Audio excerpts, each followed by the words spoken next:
Going on 5 years in about 20 days, AnY did a response video, kind of a response video to a fellow fan and friend of his, and their reaction to what was said by Megan McCarthy online, and basically at, I think, the BabsCon panel that year in 2014.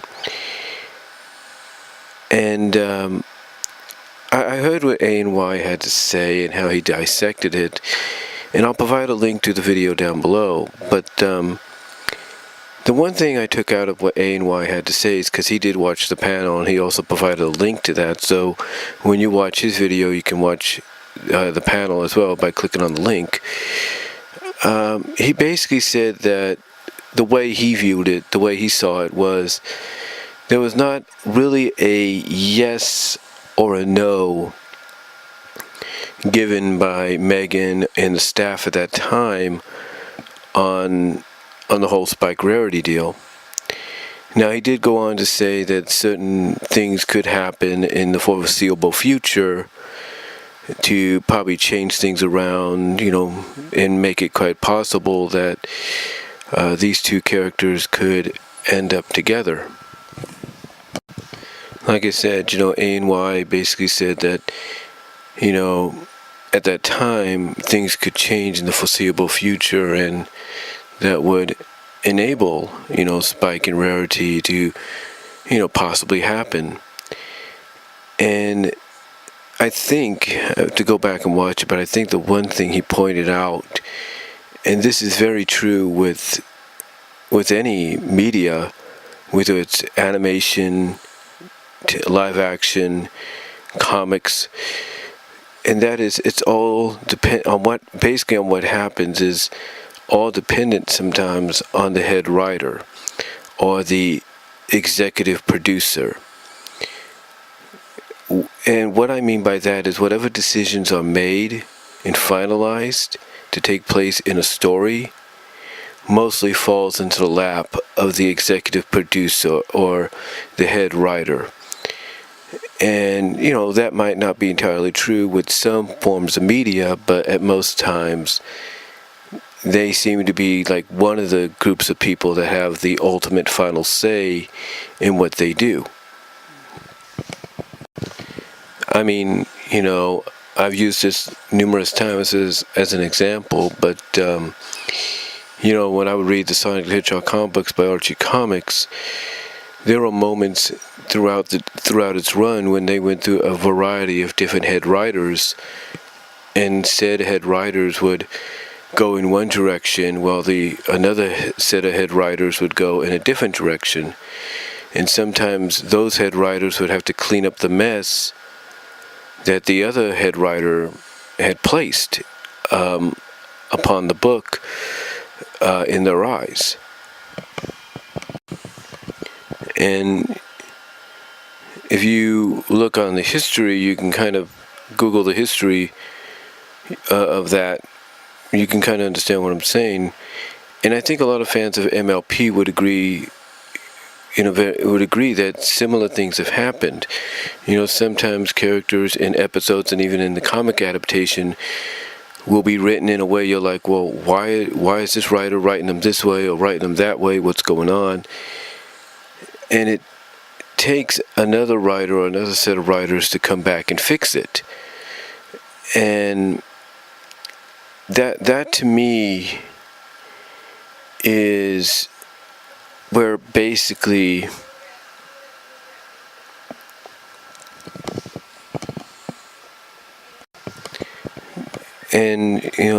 somewhat the decisions are made or finalized by that head writer or even the executive producer.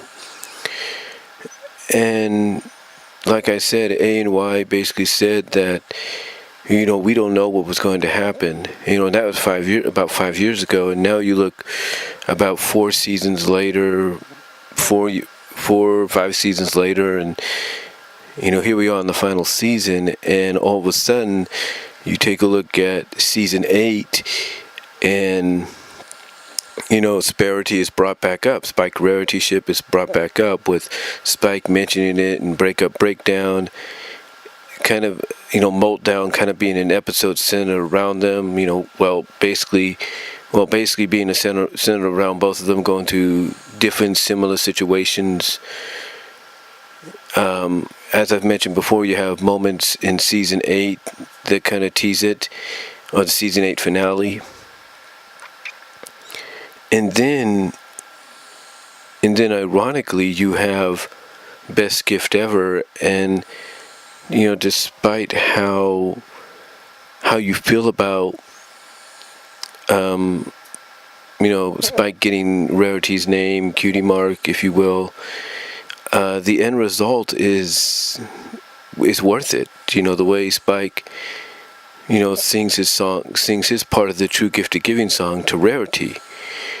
And normally in the past, they probably wouldn't have taken it that far. They probably wouldn't have put Spike in that kind of position. But like I said, you take a look at the fact that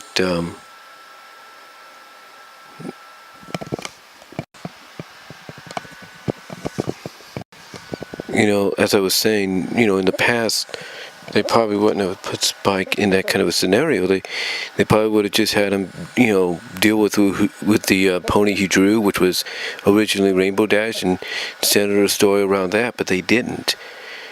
And they could have gone, like I said, either way with the whole thing in Best Gift Ever. But when they decided to go with the result that we had at the end, it kind of told me, and I think a lot of folks, that they're kind of probably going to do this.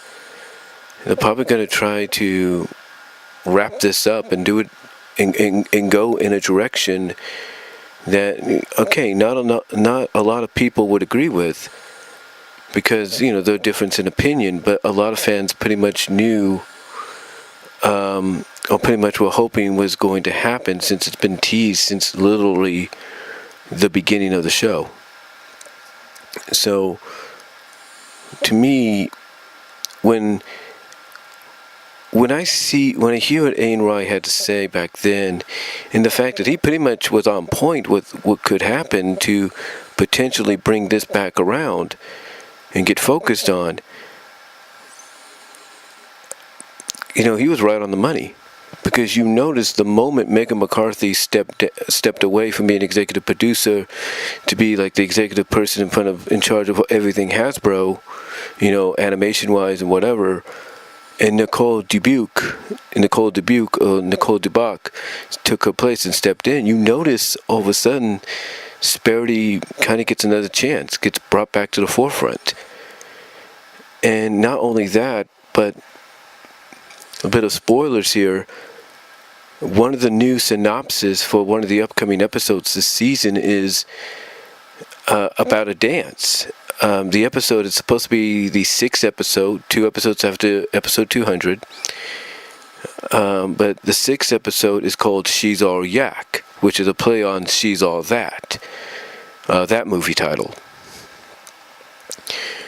And the synopsis is Sambar wants to ask Yona to a school dance, and one of the main 6 characters whose name is brought up in the synopsis, where she gets to go ask for help, is Rarity. So you have to wonder, will Sparity, Rarity, and Spike play a role? Like, will they go to the dance together as part of the faculty? Because school dances do have that.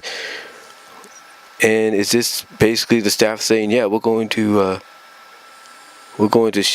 start doing some shipping here since this is the last season? Who knows? I mean, I guess we could have saw it coming, seeing as though season 7 put Big Mac with Sugar Bell, and in last season we had Mod Pie put with Mud Briar, and these are 2 secondary minor major characters that were getting shipped, and no one saw that coming. So who's to say that they're not going to do that this season? But if you want to hear what AnY had to say, especially towards the end, in his reaction video to his friend, as well as probably see that panel and see kind of what AnY was saying, basically almost being, and I know this might sound complimentary, very prophetic in what he was talking about. Check out the video. Check it out. But again, AnY, I would say this was on point, because I think he saw that it takes a change in direction sometimes for certain things to happen. And when somebody comes in and takes over a certain position, some things happen, some things don't. And it looks like to me that when Nicole Dubuque came in and basically became the new executive producer, after Megan McCarthy, I think she realized that she needed to answer a lot of questions. A lot of things had to get finalized. A lot of loose ends had to be tied up. And perhaps I'm thinking she has a lot of respect for what Lauren Faust wanted to do, especially with the whole Spike and Rarity deal. And maybe she feels, hey, we've been teasing it, we might as well just go full throttle with it. So, but we'll just have to see what happens. I'm hoping we get some kind of positive result. Well, at least it indicates maybe they're going to be together. But we'll have to wait and see. But if they're doing an episode, the 6th episode in the season called She's All Yak, with Sandbar asking Yona to a dance, two members of the Student 6, if you will, that to me is more telling than I think you can ever imagine. So, but let me know what you guys think down below. Comment if you like. I'd love to hear what your guys' thoughts are on it, and I'll talk to y'all later. And again, I'll provide the link down below.